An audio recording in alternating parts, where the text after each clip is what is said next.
Hey everybody, how's it going? It's time for another video with your good old pal, Waifu Belector, the only fair human on earth. And I'm just here to chat a bit today, I guess, because if you play more games than the average gamer, if you're pretty firmly outside of the casual audience, then you may have been noticing what I've been noticing for a while now. And that is an influx of difficult, often extremely difficult games. It almost seems like every third game you play now is intentionally trying to get you to not play it by way of kicking your ass. I mean, just this year alone, when you look at the notable games, we're coming up on about a third of the way through the year in a few weeks, and the very first game I played this year back in January was Prince of Persia and the Lost Crown. And while it isn't as hard as the hardest game you can think of, in the grand scheme of gaming, it's a hard game. And this isn't a brag, I promise. I'm just trying to give some context.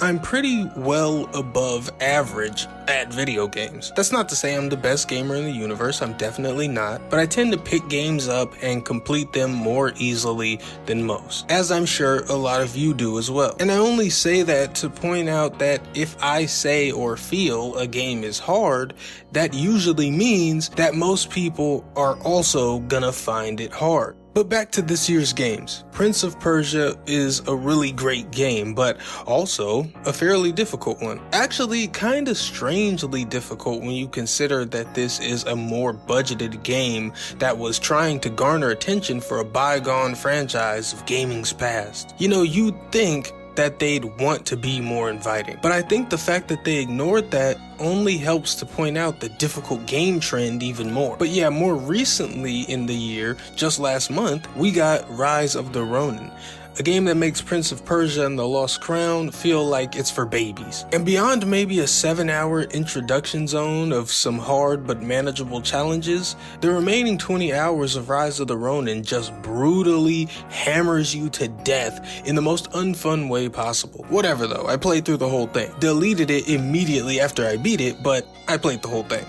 Then I started playing Dragon's Dogma 2, which released on the same day. And this game's difficulty is different. It executes it in a different way, but it is a tough game. Granted, not as tough as either of the other two games I've mentioned, but Dragon's Dogma does something I see all too often in the recent hard game boom, and that's passing off annoyances as challenges. They've made fast travel inconvenient, they've made travel inconvenient. Even some of their own trademark mechanics are often inconvenient, like the climbing on monsters. Yes, you can climb on monsters, but do so at your own risk, because if it bucks you off, you might just flat die. And your stamina bar to hang on does not go down slowly. Don't get me wrong, Dragon's Dogma 2 is a really good game, at least, and I see what they're going for, and it works in a lot of areas, but not all. I don't want to give you the idea that I'm trying to discourage you from this game. I'm not. I'm just trying to point out their design philosophy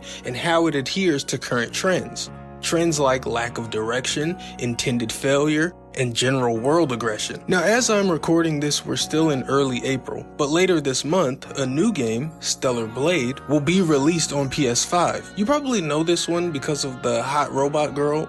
No, not that hot robot girl. And while Stellar Blade isn't out yet for us to fully analyze, it does have a demo that I played, only to find that the game played into current trends of difficulty far more than I'd anticipated, and infused itself with a hearty dose of the Souls genre, notorious for its difficulty. Now, as I said, there's no final verdict on just how hard this game is in totality because it's not out yet. But as I played the Stellar Blade demo, Dragon's Dogma 2, Rise of the Ronin, I couldn't help but think, why does every video game want to be so fucking hard? I mean, you can go outside of this year. Even industry darling Baldur's Gate 3 leans into lack of direction and boasts a lot of tough fights. Alongside it, you're getting games like Lords of the Fallen and Lies of P, Soulsborne babies in every aspect. Hell, my game of the year 2023, Jedi Survivor, is nothing to sneeze at in terms of challenge. So why is this happening? Well, obviously the number one suspect is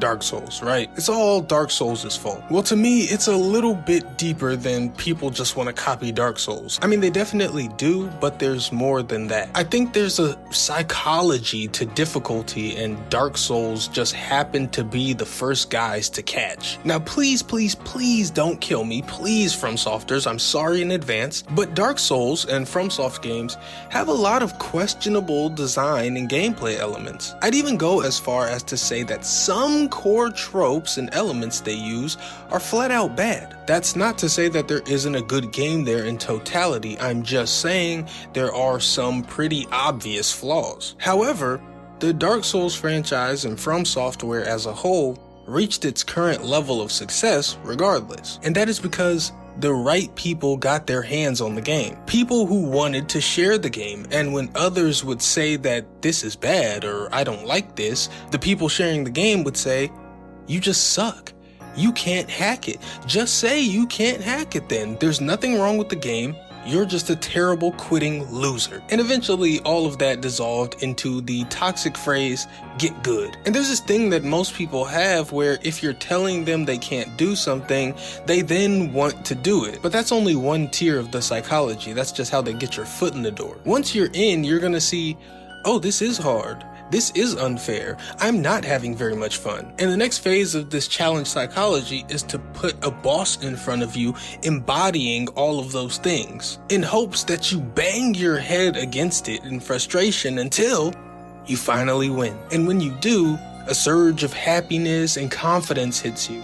You feel like, I fucking did it. So many people have felt this playing Dark Souls, Bloodborne, Elden Ring, whatever. And we're addicted to proving to others and ourselves that we can. We can complete these seemingly insurmountable challenges. So I think a lot of devs are trying to recreate the pivotal moment in their life that was them overcoming their first aggressively difficult game, which for a lot of people was one of the Dark Souls games. And they want to recreate it because nostalgia is a motherfucker and we often block out the bad parts of experiences. Who remembers all the agony in between when the high of winning was so good? Then these same devs also see Elden Ring sell a gajillion units and think that everything that they did must be the key. When really, FromSoft was lucky enough to be synonymous with this game difficulty psychology that had been brewing and growing for over a decade. Everything around Elden Ring happened so serendipitously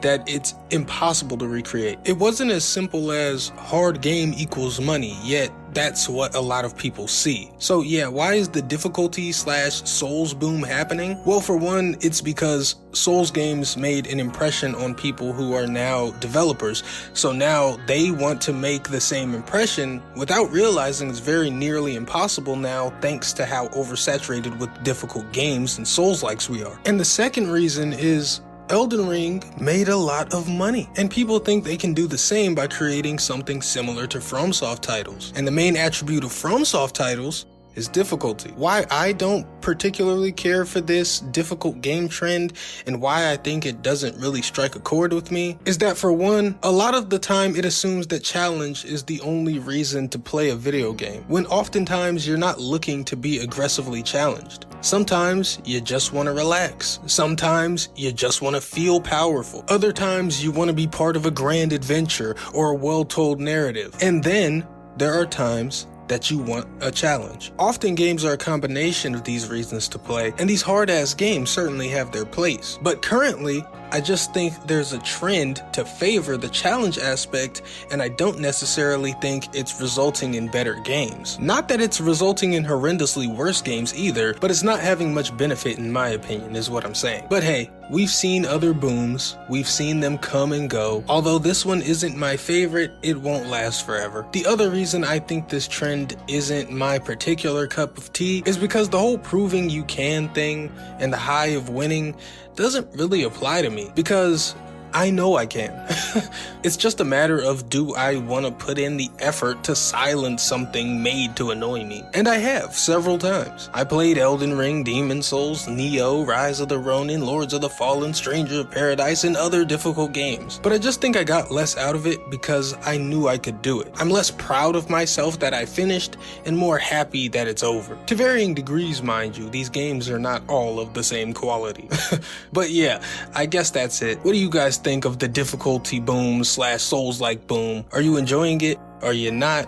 What are your thoughts on the Souls-like genre altogether? I mean, we've got another one coming soon, that No Rest for the Wicked. That game goes into early access on the 18th or something, or maybe it was the 16th, I don't know, Google it. No Rest for the Wicked, it's basically just a top-down Souls-like. The game looks so cool, but I do hate that it's a Souls-like.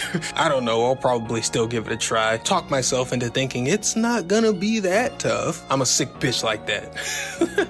Anyway though, whatever you feel like sharing, drop it in the comments, even the mean stuff. I know a lot of you like to prove how terrible of a person you are down in the comments, so go ahead, you have my approval. I officially approve of your messages telling me how stupid and wrong I am. Thanks for watching though, hope you enjoyed this. Until next time, I am Waifu Belector, I am just a normal guy. I like hentai, and I'm getting burned out on hard games. Goodbye.